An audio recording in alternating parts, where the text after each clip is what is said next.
Hello नमस्ते सगळ्यांचं स्वागत आहे आमच्या चॅनलमध्ये।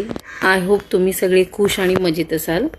सकाळी उठून सर्वात आधी आंघोळीसाठी गरम पाणी करायला ठेवलं आहे आणि त्याचबरोबर डाळ राईसही बनवायला ठेवले आहे।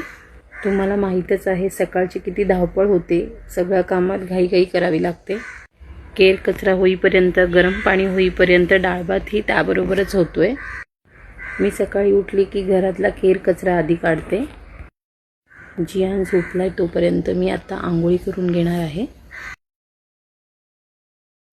आंघोळी झाली आहे, पिण्यासाठी पाणीही गरम करायला ठेवलं आहे, त्याचबरोबर चहाही ठेवला आहे आणि ही भेंडीची भाजी आज बनवणार आहे।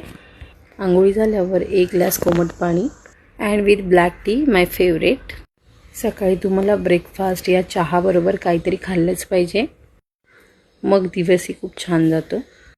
आज भेंडीची भाजी बनवणार आहे। तुम्हीही वरच्यावर भेंडीची भाजी खा, कारण ज्या सीझनमध्ये ज्या भाज्या येतात त्या आपण खाल्ल्याच पाहिजे आणि भेंडीची भाजी नजरेसाठी खूप चांगली आहे। आता इथे मी दुपारसाठी पिवळी डाळ बनवत आहे। मी नेहमी डाळ शिजवताना त्यामध्ये एक टोमॅटो आणि हिरवी मिरची वापरते आणि नंतर डाळीची फोडणी देताना अख्खे राय जिरे, लसूण आणि अद्रक, धने पावडर, जिरा पावडर, कढीपत्ता, हळद, मीठ आणि कोथिंबीर। मी यामध्ये लाल तिखट टाकत नाही, कारण ऑलरेडी डाळीमध्ये मी हिरवी मिरची ॲड केली होती। पहा पिवळी डाळ किती मस्त बनली आहे। जियांशला स्कूलमध्ये सोडून आलेली आहे आणि मी आता परत येऊन दुपारची जेवत आहे। या जेवायला। Thank you for watching my videos.